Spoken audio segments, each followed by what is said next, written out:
Dan pemirsa, seperti apa skenario yang disiapkan Kemenhaj? Kami akan membahasnya bersama kami di juru bicara Kementerian Haji dan Umroh, Ihsan Marsya.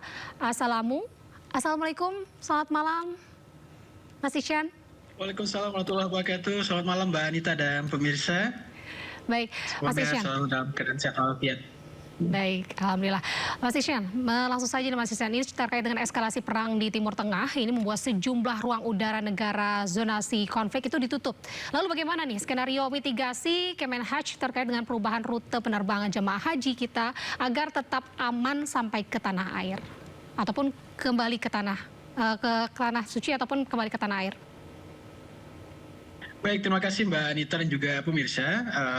Tadi bertepatan dengan siang tadi kita juga hadir di DPR RI dalam rangka rapat kerja bersama membicarakan salah satunya berkaitan dengan eskalasi yang terjadi di kawasan di Timur Tengah khususnya, dan juga berkaitan dengan potensi-potensi yang berimplikasi langsung nantinya. Jika ada implikasi langsung nanti berkaitan dengan jamaah kita, baik tadi juga bicara soal jamaah umroh yang saat ini dalam fase proses pemulangan ke tanah air yang kita ketahui juga ada mengalami stranded ataupun tertahan di beberapa bandara, dan juga mitigasi bicara berkaitan dengan penyelenggaraan haji yang akan kita selenggarakan kurang lebih di akhir April nanti dalam hitungan kurang lebih 2 bulan mendatang. Tentu kita juga membahas berbagai mitigasi dan juga skenario berkaitan dengan ikhtiar-ikhtiar yang kita hadirkan bagi jamaah melihat eskalasi yang berkembang. Pertama yang perlu kami sampaikan bahwa dalam berbagai poin yang disampaikan oleh Wakil Menteri Haji, Pak Menteri Haji dan Umroh Republik Indonesia, setelah kemarin berjumpa bersama Pak Presiden, ada penegasan yang disampaikan bahwa prioritas kita adalah keselamatan jamaah yang menjadi prioritas utama dan paling utama dalam seluruh skenario penyelenggaraan ibadah haji, termasuk dalam konteks nanti kita juga lakukan skenario mitigasi berkaitan dengan jalur-jalur penerbangan misalnya. Mitigasi jalur udara tadi juga disampaikan, kita juga menyiapkan berbagai opsi nantinya. Dan tentu dengan menitik beratkan menjauhi zona konflik, misalnya seperti saat ini yang kita ketahui ada wilayah-wilayah di sejumlah wilayah di kawasan Teluk misalnya. Salah satu skenario yang disiapkan kita dari jalur selatan melalui Samudra Hindia, jika tadi juga dibahas melalui ruang udara di wilayah Afrika misalnya. Itu salah satu opsi-opsi, dan tentu kita terus melakukan menyiapkan berbagai skenario tentu apabila terjadi perubahan kondisi keamanan di wilayah udara, penerbangan jamaah tetap dapat berlangsung dengan rute yang lebih aman. Tentu berangkat dari berbagai pertimbangan melihat dan memantau eskalasi yang terjadi di kawasan, Mbak Anita dan juga pemirsa. Baik, Mas Ihsan, ini kan terkait dengan adanya skenario perubahan rute. Ini demi keamanan dan kenyamanan dari jemaah sendiri, tentunya mengakibatkan waktu tempuh penerbangan jadi lebih lama. Dan tentunya ini membengkakkan biaya bahan bakar aftur begitu. Lalu bagaimana skema penutupan biaya ini, Mas Ihsan? Apakah pembengkakan ini juga nantinya akan menjadi beban tambahan bagi jemaah pada komponen BPIH atau akan ditalangi oleh dana manfaat dari BPKH? Baik, perlu kami sampaikan juga Mbak Anita, tentu prinsip kita dalam konteks penyelenggaraan ibadah haji, terlepas dinamika nanti yang akan kita hadapi, orientasi kita adalah jamaah, orientasi kita bicara soal keselamatan dan juga kemudahan jamaah kita dalam melaksanakan ibadah haji. Berkaitan dengan perubahan rute memang berpotensi menambah jarak dan waktu tempuh penerbangan, namun yang perlu kami tegaskan, hingga saat ini belum ada keputusan maupun pembahasan berkait dengan pembebanan biaya tambahan kepada jamaah. Tentu pemerintah akan terlebih dahulu melakukan penghitungan dan evaluasi bersama berkaitan dengan maskapai dan juga kementerian terkait mengenai potensi penyesuaian biaya-biaya operasional nanti jika terjadi. Prinsipnya tentu pemerintah terus berupaya agar tidak menambah beban biaya bagi jemaah haji, dan jika ada implikasi biaya tentu akan kita bahas melalui mekanisme yang selama ini kita sepakati melalui DPR RI dan juga bersama BPKH, sehingga tetap menjaga orientasi kita, pelayanan kita berorientasi kepada jamaah, keberpihakan kita kepada jamaah. Sehingga dengan demikian tentu tidak serta-merta perubahan rute otomatis nanti juga dibebankan kepada jamaah. Prinsip kita tentu ingin menghadirkan solusi bersama, memberikan pelayanan terbaik, tentu ini terusnya kita ikhtiarkan, dan juga menghadirkan prinsip-prinsip perlindungan dan juga keselamatan serta langkah kehati-hatian bagi jamaah kita, Mbak Anita. Oke, baik Mas Ihsan. Baik, berarti poin utamanya adalah pemerintah berupaya dulu gitu ya semaksimal mungkin dengan penghitungan skala biaya segala macam. Yang utamanya ini tidak dibebankan kepada jemaah gitu ya, namun dimaksimalkan kepada pemerintah terlebih dahulu. Namun terkait dengan detailnya seperti apa belum ada ketuk palu ya Mas Ihsan berarti ya?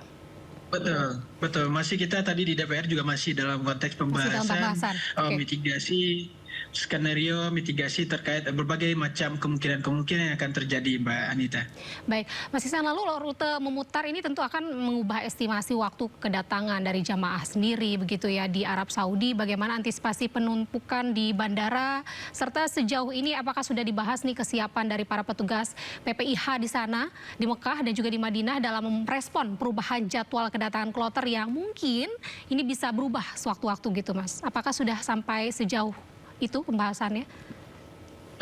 Tentu berkaitan dengan dinamika yang terjadi berkaitan dengan penyesuaian slot penerbangan dan juga potensi penumpukan nanti jamaah di Arab Saudi. Di luar kita bicara soal eskalasi yang di kawasan, memang ini juga menjadi salah satu poin yang dihadirkan dalam pemantapan ataupun pembekalan bagi jamaah kita atau petugas kita maksud kami berkaitan dengan pelayanan penanganan jamaah kita di Arab Saudi.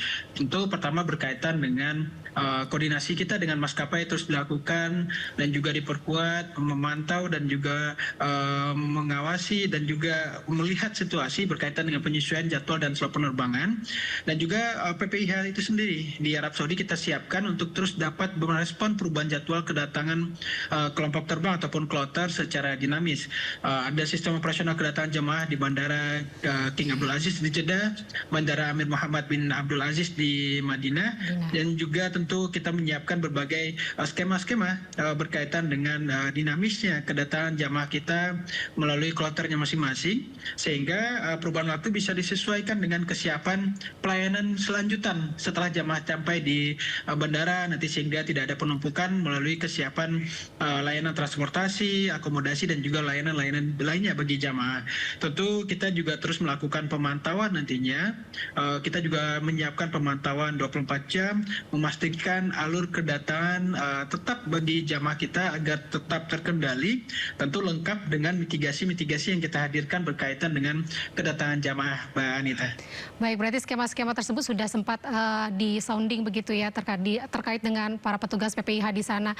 Lalu itu artinya dengan kemungkinan keterlambatan ataupun perubahan jadwal terbang nih, apakah sudah ada lobby-lobby kah secara khusus dengan otoritas Arab Saudi terkait dengan fleksibilitas slot penerbangan dan juga izin mendarat bagi pesawat Garuda Indonesia maupun Saudi Airlines di sana?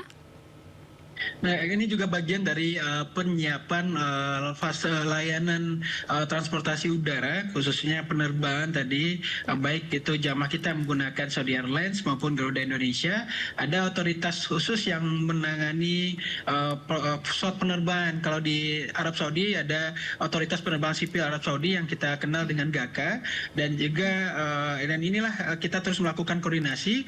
Pemerintah juga melakukan diplomasi operasional penerbangan untuk memastikan adanya fleksibilitas terkait dengan penyesuaian rute dan juga penjadwalan.